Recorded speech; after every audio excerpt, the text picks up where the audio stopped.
Walk with me. So I've always hated conflict. Like, hate it. Avoid it.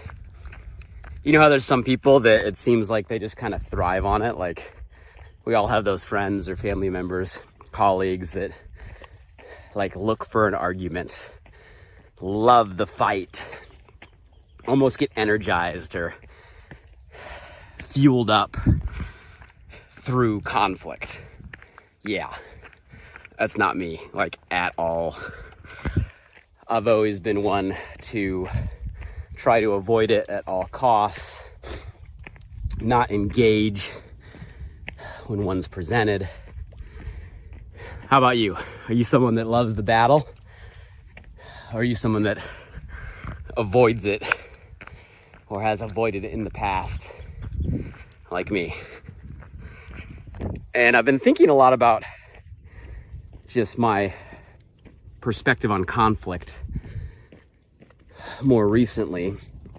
And if I were to step back and like remove the emotion and just be that outside observer looking in objectively, just on my own scenarios, whether they be, little quote unquote conflicts or large quote unquote conflicts, in every one of those scenarios, two things are almost always true. One, the process of it is never as bad as I think it'll be. And two, the outcome of it is almost always better. A step forward, progress. If not a total solution, a partial solution. But at the end of the day, a better place than where I was at the beginning. So I've been asking myself, I gotta shift my whole script or belief system on conflict. And it's happening, it's naturally happening. I'm just observing that. So that's why I want to talk about this topic with all of you today, because I know we all have conflict in our lives, sometimes small, sometimes big, but I know it's consistent nonetheless,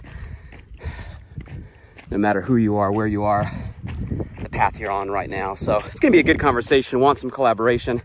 I'm going to ask before we dive in, hey, who's by my side? Who's out there? Say hello below. I love our global community. We walk together live, usually around the same time, same day, sharing inspired thoughts. I love that we have a consistent crew. I see you. I read every one of the comments and your perspective and feedback. I appreciate all of it. If you're new to the crew, if someone shared this with you or tagged you in the feed, you came across the conversation either online or on the podcast, welcome. And we just share inspired thoughts on topics that can help our lives be better. And the only thing I ask is if you are live with us, you participate and collaborate. If you listen to these on the podcast and you do so, get value, leave a review, hit a 5-star rating, drop a review, share the feed. Because I know today's conversation is going to be a good one. So conflict. What was the last conflict you had? Think about it. Stop, pause, right here, right now. What was the last conflict? No matter big, no matter how small. Did you avoid it? Did you run straight into it? Did you spend a huge amount of time thinking about it before you engaged in it? What was the process through it? What was the outcome or resolution from it? These are all good questions to maybe do a quick reflection on some of the more current conflicts, or even maybe some of the larger ones that sometimes stick with us. And we'll deconstruct kind of these scenarios, because I think there's some things that are the same, that are truth, no matter who we are, what we're dealing with. 4 of them specifically I want to talk about to create maybe a shift in how some of us perceive or approach conflict in our day-to-day lives. I'll start off by just reinforcing what I just said, and I'll ask you guys to do a quick little reflection. Is the conflict ever as bad as you think it'll be?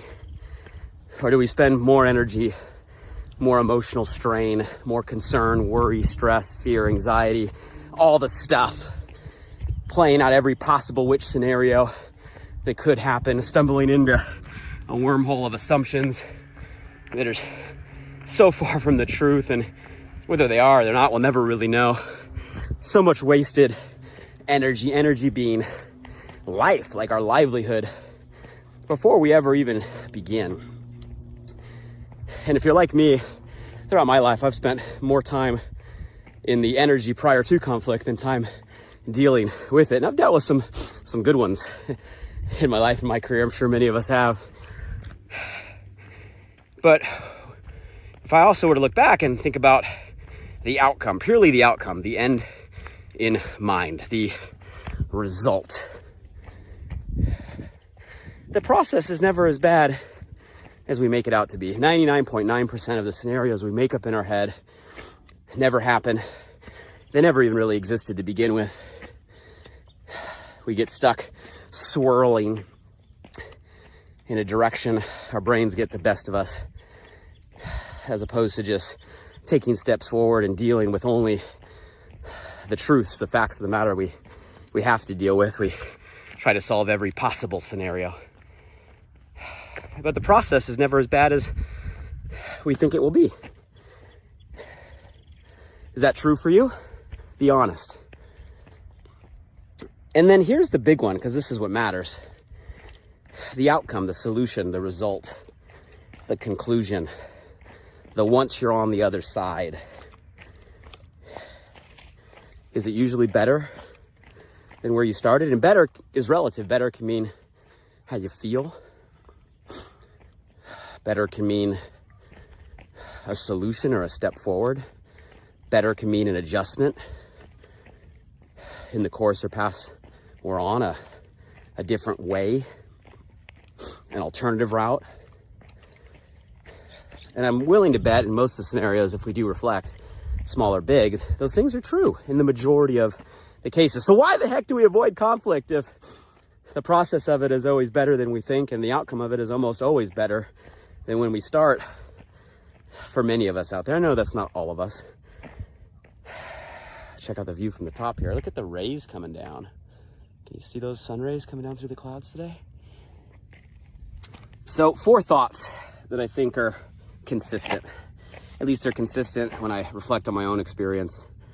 I'm also coaching with others through their own conflicts, and I'm willing to bet they're consistent with you in your life. And please chime in and collaborate if they are or they're not, or you have other perspective. I think the first thing that's important is we make a shift in how we approach conflict and the energy we put into it and the expectation we have going through it. I think number 1, right, the first understanding is your perspective matters. Your perspective matters. You listening to this right now, whatever you're doing, you matter. Your perspective matters.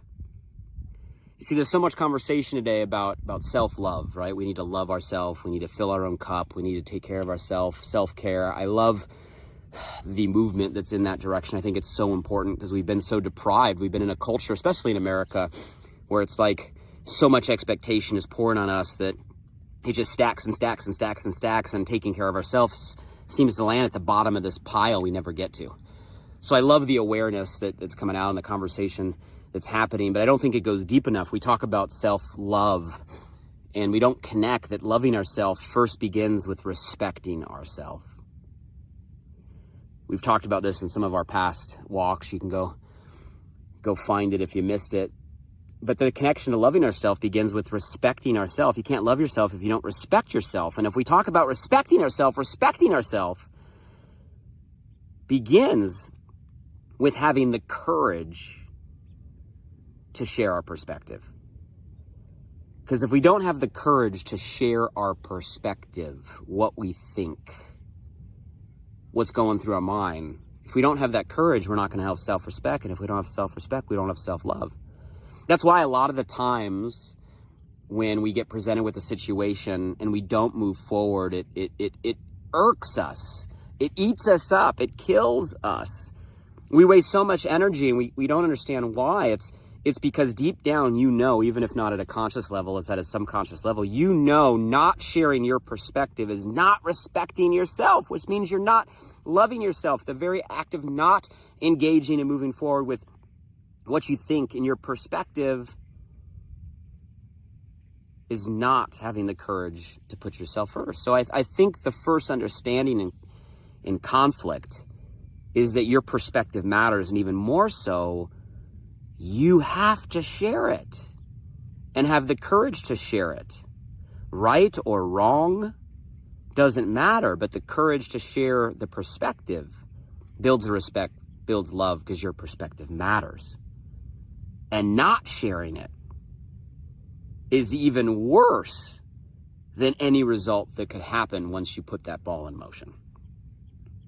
So I think the first kind of understanding or truth is your perspective matters in any situation, no matter how big, no matter how small. I think the second truth, and it took me a long time to learn this one, and guys out there, males out there, men out there, we're slower at this than the women. And this has come as a result of just being, with my wife and in a relationship for a long time. We'll be celebrating our 10-year wedding anniversary this year, 24 years together.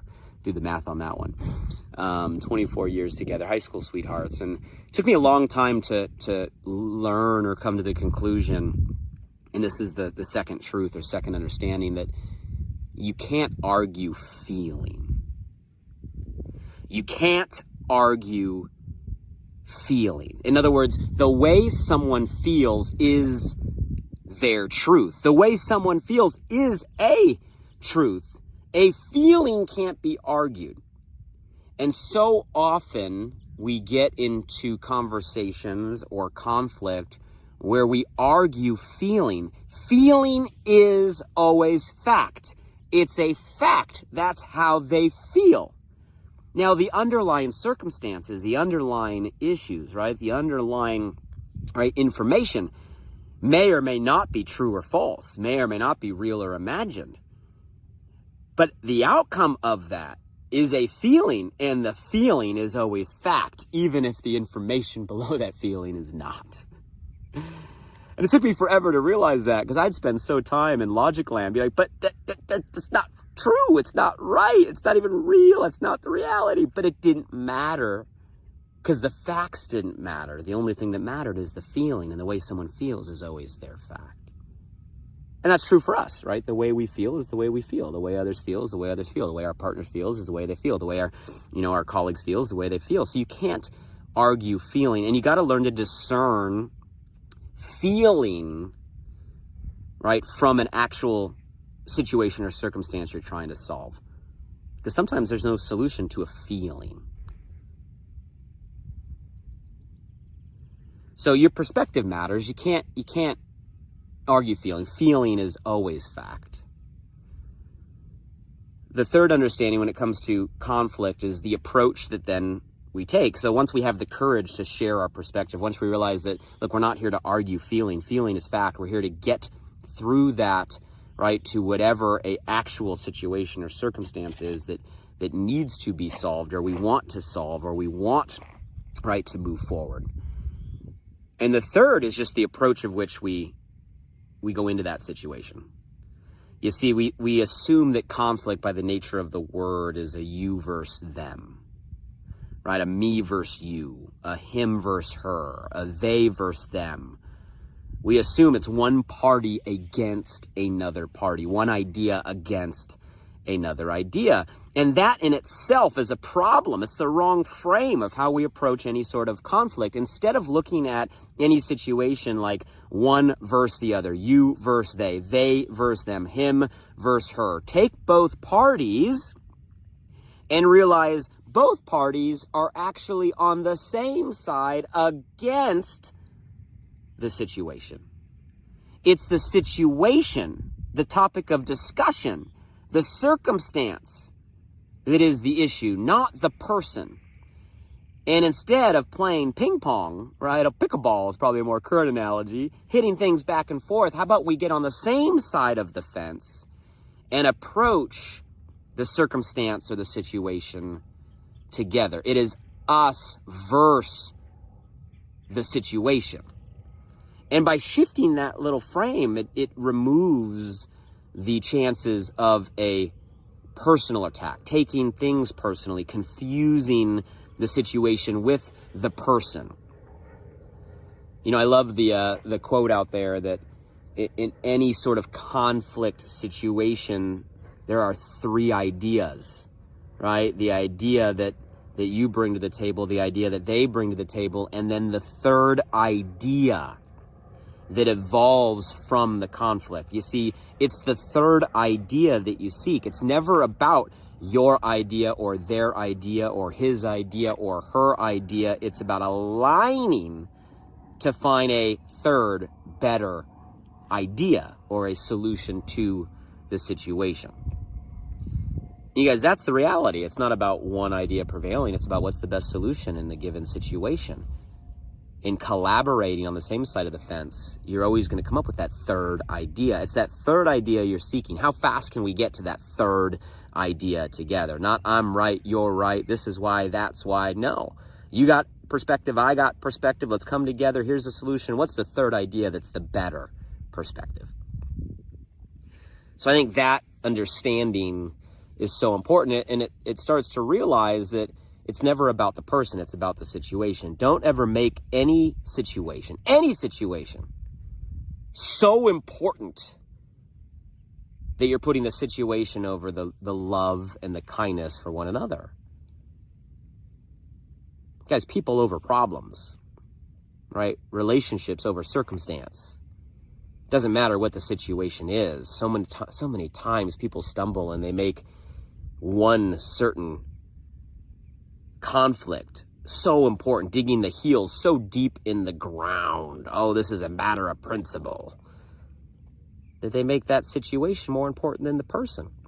That circumstance more important than relationship. That problem more important than the people. Because at the end of the day, it's the relationships that matter, the relationships that last, the people that matter, that last. Put love and kindness over any situation. It's not about, right, making the point or being right. So come together on the same side of the fence, your idea and their idea, to find the better idea, right? Us together versus the situation. And then the last understanding, right? So we have the courage to just give our perspective. Our perspective matters. We realize you can't argue and can't fight feelings. That's not a conflict, that's just feeling. But when we get to a real conflict, something to be solved beyond the layers of emotion, it's not you versus them, it's aligning on the same side. It's us versus the situation. It's your idea and that idea to find a better idea.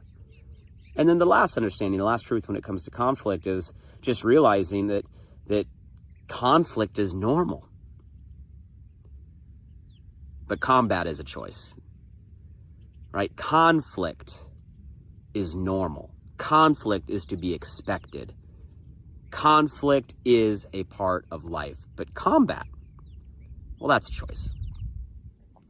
And if you follow each of these understandings into a situation, right, you have the courage to share a perspective, you discern through feeling, approach it with some empathy and some compassion, you're mature enough to realize it's not about being right, it's about solving the problem. And you put the people first and you seek alignment. In most situations, you're going to move it forward. You know, in so many examples of conflict, it's not even the actual situation that's the issue. It's how we as people approach it, isn't it? It's our tone of voice. It's the words we choose. It's the energy or emotion we put behind it. Like, that's what creates a trigger. Where if we follow these perspectives, it's going to create a different approach. But I will give a giant caveat, because I've dealt with this in my life, and I'm sure you're thinking about it as well. Sometimes we'll do all of this, and sometimes you'll find somebody that isn't ready and willing to reciprocate on the other end. And I guess my guidance there is we do our best to follow what we're talking about, put them first, align, find common ground, seek the solution, move the emotion, the feeling aside. But if you find someone that's just combative no matter what, and that's how they choose to approach the situation, like a kid, not an adult, amateur, not mature, just understand that, well, combat's a choice. And in those situations, I think you do your best. But if it's not being reciprocated, you also can choose to disengage until that person comes around and maybe learns the lesson and realizes that the greater good or a solution is worth a better approach. But don't get down in the mud and start to fight. The only thing that you'll find when dealing in the mud is you're just going to get muddy. So don't get brought down to that level. It's not going to be a solution. So last understanding is just realizing that conflict is normal. And we shouldn't avoid it. We shouldn't expect not to run into it. We shouldn't be surprised when we do. We're all going to run into it every single day in all different levels.